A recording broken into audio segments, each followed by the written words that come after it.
Hello, my name is Kainson Munonye and welcome as we start our discussion on Perform Quantitative Risk Analysis. The Perform Quantitative Risk Analysis process follows from the Perform Qualitative Risk Analysis process that we discussed previously under the Project Risk Management knowledge area. If you can remember, under Qualitative Risk Analysis, the identified risks are categorized and prioritized in order of priority, with higher priority list risks placed on top. We also have a list of low priority risks that are maintained in a watch list. For today, let's see how we can numerically evaluate the overall effect of the risks on the project's objectives, and this we do from in Perform Quantitative Risk Analysis. Perform Quantitative Risk Analysis is a process of numerically analyzing the effect of identified risks on the overall project objectives. The key benefit of this process is that it produces quantitative risk information to support decision making in order to reduce project uncertainty. It is used mostly to evaluate the aggregate effect of all risks affecting the project. When the risks drive the quantitative analysis, the process may be used to assign a numerical priority rating to those risks individually. Now, the Perform Quantitative Risk Analysis should be repeated as needed as part of the control risks process to determine if the overall project risk has been satisfactorily decreased. Take note that the Perform Quantitative Risk Analysis might not be performed for all projects. Sometimes, after the qualitative risk analysis, you might move straight to plan risk responses and skipping this particular process. This is because some projects might be small or the objectives might not be such that it will require this process. Alright, let's now look at the key ITTOs of Perform Quantitative Risk Analysis. The inputs are Risk Management Plan, Cost Management Plan, Cost Schedule Management Plan, Risk Register, Enterprise Environmental Factors, and Organizational Process Assets. We have the following tools and techniques: data gathering and modeling techniques, quantitative risk analysis and modeling techniques, and then, of course, expert judgments. Alright, let's now look at the output, and that is just one project document update. Let's now look at these ITTOs one after the other. Of course, for us to perform quantitative risk analysis, we do need the risk management plan.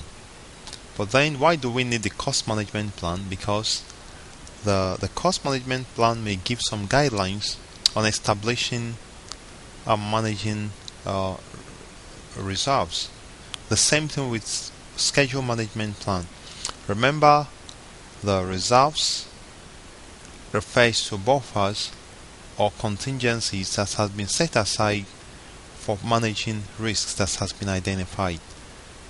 These contingency reserves are meant for known unknowns, meaning risks that has been identified in the risk register.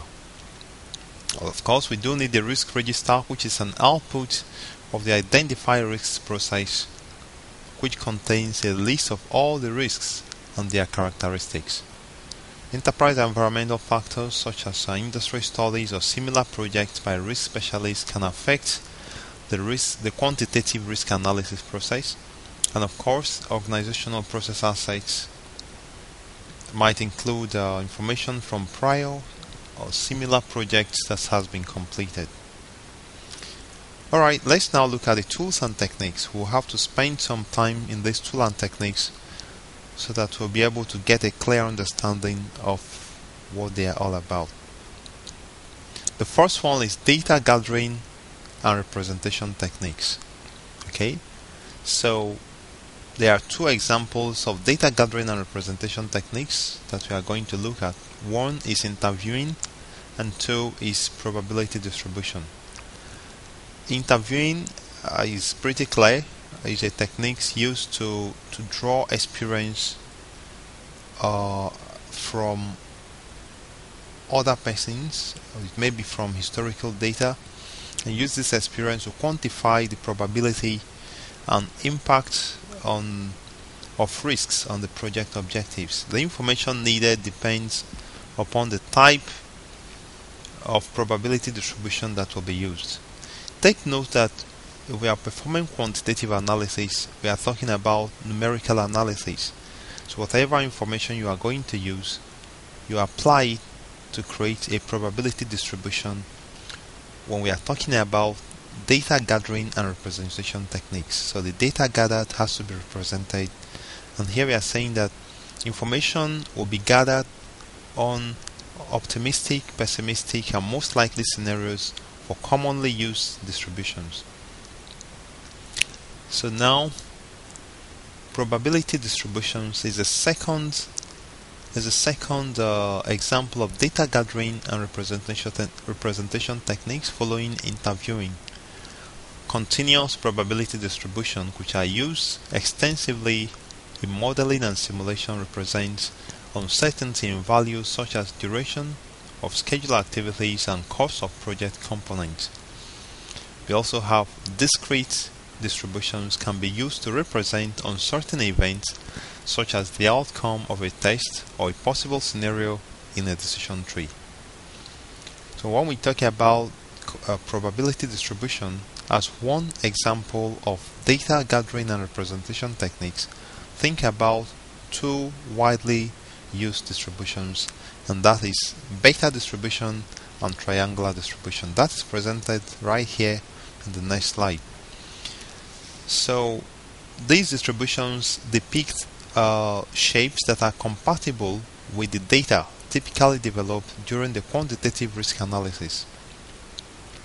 Uniform distributions can be used if there is no obvious value that is more likely than any other between specified high and low bounds, such as in early concept stage of design. So these two diagrams you see here, the beta, just give me a second,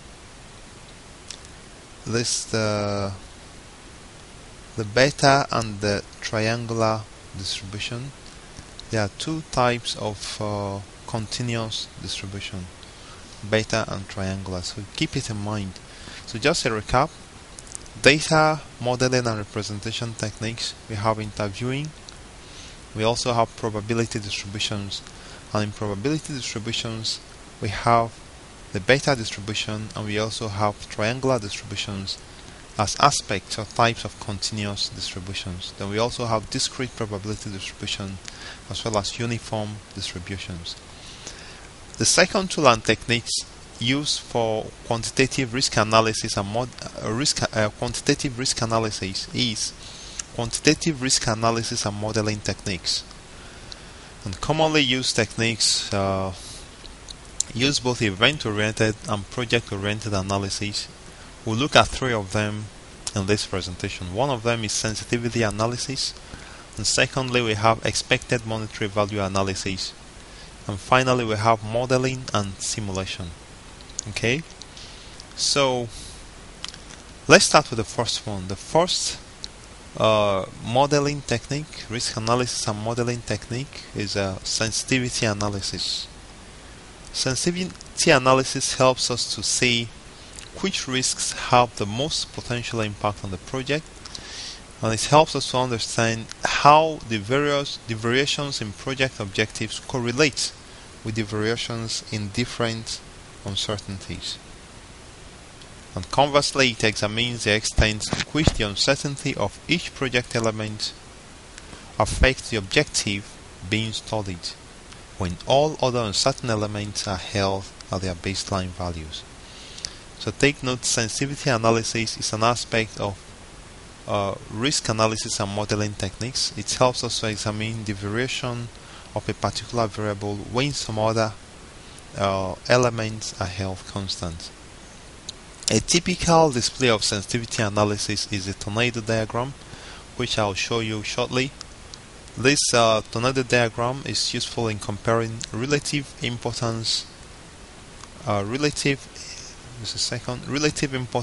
and impact of variables that have a high degree of uncertainty to those that are more stable. So keep in mind tornado diagram, very important in perform quantitative risk analysis, and is one example of a sensitivity analysis tool under the risk analysis and modeling technique. Now the tornado diagram is helpful in analyzing the risk-taking scenarios enabled on specific risks, with quantitative analysis highlights possible benefits greater than corresponding identified negative impacts. Okay, so take note that a tornado diagram is a special type of bar chart used in sensitivity analysis for comparing the relative importance of variables. So how does a tornado diagram work? The y-axis contains each type of uncertainty at base values, and the x-axis contains the spread or correlation of the uncertainty to the studied output. In the figure I'm going to show you, each uncertainty contains a horizontal bar and is ordered vertically to show uncertainties with a decreasing spread from the base values. Okay, so let's now take a look at this tornado diagram example and see if we can understand exactly how it is. Now we have numerical values allotted to the risks from minus 15,000 to 20,000. Okay, so we have negative impacts in this way. Okay, and we have positive impacts this way. Okay, so let's take for example risk 6. You can see that the positive impacts perfectly cancels out the negative impacts. Let's now take a look at risk 1. We have, this is the value of the negative impact. Let's place it as less than 10,000. Let's call it this point as 9,000. Sorry, let me use the red pen to display this. Alright, so we have, this is the value or the spread of the positive impact. We can place it at, let's say, 17,000. Just an estimate, I'm not exactly sure. That is for risk 6, risk 1. Okay, so for risk 1 we have also the value of the negative impact will be coming up to something like this, and we can just place the value at less than 10,000, say 9k. So if we subtract, we now have the cumulative value. We have 17k minus 9k, and that will give us 8k. Okay, and this is a positive value. So that is how a tornado diagram works. Maybe you spend some time to get this around your head. Let's proceed to another aspect or another type of modeling techniques, and that is expected monetary value analysis. We've discussed sensitivity analysis. Now we are discussing expected monetary value analysis. It's also called EMV and is a statistical concept that calculates the average outcome when the future includes scenarios that may or may not happen. The EMV of opportunities are generally expressed as positive values, while those of threats are expressed as negative values. Expected monetary value requires a risk-neutral assumption, neither risk-averse nor risk-seeking. Expected monetary value for a project is calculated by multiplying the value of each possible outcome by its probability of occurrence and adding the product together. A common use of this analysis is in decision tree analysis. Alright, let's talk a little about modeling and simulation. Take note that we are discussing three different types of risk analysis and modeling techniques. We've discussed the sensitivity analysis, we've discussed the EMV, expected monetary value analysis, and now we are discussing modeling and simulation. Modeling and simulation: in a project, simulation uses a model that translates the specified detail of uncertainty of the project into their potential impacts on project objectives. So one important simulation performed is normally the one using Monte Carlo technique. So what happens in a simulation is that the project model is computed many times, okay, with input values that are estimated at random for each iteration from the probability distribution of these variables. So a histogram is calculated from the iteration. For a cost risk analysis, a simulation uses cost estimate. For schedule risk analysis, the schedule network diagram and duration estimates are used. The final tool and technique used for quantitative risk analysis is expert judgment. I'm not going to spend time on this. Expert judgment simply means go talk to an expert, maybe the sponsors, maybe subject matter experts, maybe external stakeholders that are used to the subject matter being discussed, or someone that have managed such a project in the past. So just go talk to them and put the ideas together. They can help you understand the strengths and weaknesses of certain decisions that has been made in this project. Let's now look at the outputs. The output of the performed quantitative risk analysis is just one: project documents updates. So project documents will be updated with information resulting from quantitative risk analysis. For example, risk register updates might include probabilistic analysis of the project, estimates made for potential project schedule and costs, outcomes listing the possible completion dates and costs with the associated confidence level.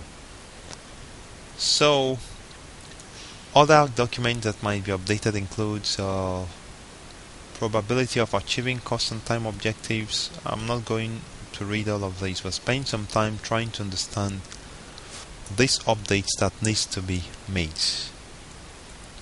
Alright, so this is how we wind up perform quantitative risk analysis. Just a recap: take note of these tools and techniques we've discussed. We have data gathering and representation techniques, we have quantitative risk analysis and modeling techniques, and we have expert judgment. We are saying that under the data gathering and representation techniques, we have interviewing, we also have probability distributions, and under data representation and modeling, under data analysis, qualitative risk analysis and modeling techniques, we have sensitivity analysis, we have expected monetary value (EMV), we also have modeling and simulation, of which we mentioned Monte Carlo simulation. So I'm going to take you right back to the ITTO's page so that you spend some time to understand exactly why they are necessary.